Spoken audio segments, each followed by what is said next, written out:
we're walking through short form ideas to get into your mind as quickly as you can, or as significantly as you can, so the Holy Spirit can bring it to your remembrance when somebody makes the very, very common skeptical charge that the Bible's mythology, and more particularly the central figure in the Bible, the culminating figure of Jesus Christ, that the records surrounding his life are likely mythology, usually because there's supernatural elements connected to it. And so there's methodological concerns. Should a historian ever take a supernatural anything seriously? How did the early Christians distinguish between authentic miracles and inauthentic ones, authentic reports and inauthentic? They actually had a pretty significant grid. If we take the early church fathers, the disciples of the disciples, very seriously, and even some of the later fathers as well. But today we're going to be talking about ways, again, short form ways to look at this idea when somebody says, well, I think the New Testament, the Jesus tradition is mythological, and how we can say, well, this is why Christians don't come to that conclusion, and use some of the methods that some of the better and brighter among us have used to substantiate one of the biggest and greatest unique things that God's provided to us through his word, which is its grounding in space-time history. I worked for a pastor at a church in Southwest Florida that used to say real people in a real time in real events. This is something very, very unique to holy books, extraordinarily unique. So again, if you go 30,000 foot view real quick, the Bible is an accurate, reliable historical record where God's intervened, where it's not set up through mythology, where you have to kind of speculate about these sort of things, but there's a grounding in history where God has acted in concrete, verifiable, investigatable, falsifiable ways, so that when people come to the general revelation conclusion there's a higher power, the next two questions are, which God and what does he, she, it, or they require of me? And that's where God steps in and says, here. So let's move on to our next argument with regard to why we don't believe the New Testament is mythology, and it's this.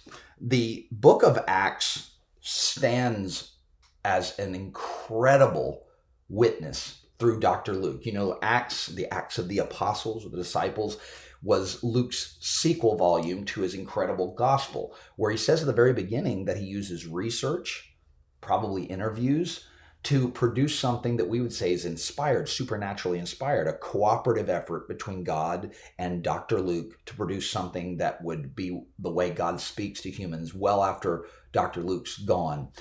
So why is it important? You may not know, because the culture in which we live, that the book of Acts has been subjected to intense scrutiny over the years, and it is unquestionably, listen, one of the greatest ancient history works in existence. Acts is so powerful historically in its verified content that it has converted high-end skeptics. I'm going to show you them here in a moment. Why is that important? Because the book of Acts, though it contains supernatural elements, defies the mythological assignment given to it. And by extension, his previous volume, Luke, the Gospel according to Dr. Luke, would do the same thing, would be incorporated as well. But let's look at the unquestionably historical nature of Acts, though it includes the supernatural. The miracle accounts, as you can read, are surrounded by numerous impressive and verified historical references to real people, places, and events. Let's look at one. Years ago, a scholar named Colin Hamer wrote the book of Acts in the setting of Hellenistic history. Listen to what Hamer said. The book of Acts is arguably the most accurate ancient text on the Roman world in our possession. Dr. Hamer mined Acts for 84 confirmed archaeological facts from the ancient world from the last 16 chapters in Acts. So in the 28 chapters of Acts there. Let me give you another one, A.N. Sherwin-White. A.N. Sherwin-White wrote Roman Society and Roman Law in the New Testament. This is witness number 2. White calls the mythological view of the New Testament literally unbelievable, and this is from a professional Ivy League trained historian, A.N. Sherwin-White. Listen to what he says. For Acts, the confirmation of historicity is overwhelming. Any attempt to reject its basic historicity must now appear absurd. Roman historians have long taken it for granted.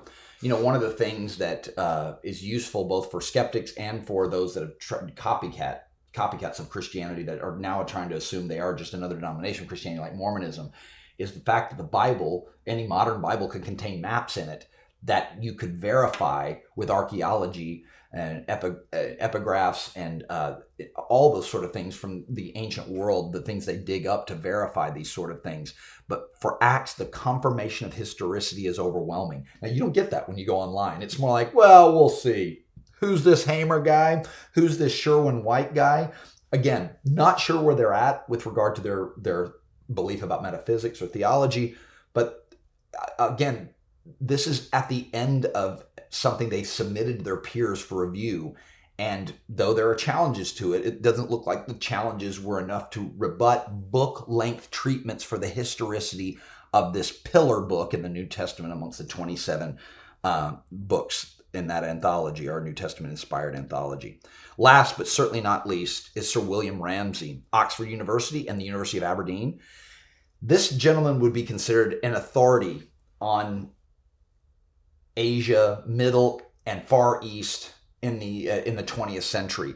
Easily one of the most knowledgeable and accurate. He would be considered clearly an expert of experts in the area of ancient history, and especially history of this region and during this time period. A massive command of facts, Sir William Ramsay, who, by the way, went to investigate the historicity of the New Testament to debunk it as an authentic something that historians, archaeologists could use as a template for searching for things in the dirt. Again, we're now on the other side of this thing, and we're looking at 3 or 4 different academic journals about using the Bible to go find things in the ancient world. Now, I know there's a minimalist and a maximalist historic position with regard to the Bible, and we'll get to that probably in a future installment. But right now, let's look at what Ramsay had to say, who converted to believing in the historicity, even with the supernatural, as hard as that was, after a lifetime of saying, I'm going to debunk this thing. So going to investigate to basically challenge the historicity of the New Testament, he ends up affirming it, especially when it comes to Acts. Luke is a historian of the first rank. That means amongst all other historians. That means Herodotus, that means Tacitus, Suetonius, Strabo. You take these ancient historians, he's saying he's first rank. He should be considered above, at least with them, if not over them. Listen, this author should be placed with the very greatest historians of the ancient world. A work to be compared to that of Thucydides. Luke's history is unsurpassed in respect of its trustworthiness. So, this is where we look and say, okay, next argument. Probably put it in a question. Are you aware of the historical pedigree and analysis that's been done on Acts? Luke is volume 1 gospel. Volume 2 is what happened after Jesus' ascension, resurrection and ascension.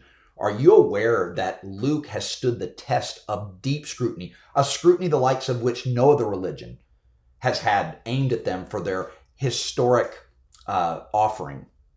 So again, if you look at this sort of thing and look at somebody like Hamer or Sherwin White or Ramsay, you have this incredible assessment of a holy book, inspired book, that has an astounding pedigree, a pedigree that puts it above other very detailed ancient historians as well. We'll get back next time and see you next time for our next critique or quick hit with regard to the New Testament being mythology.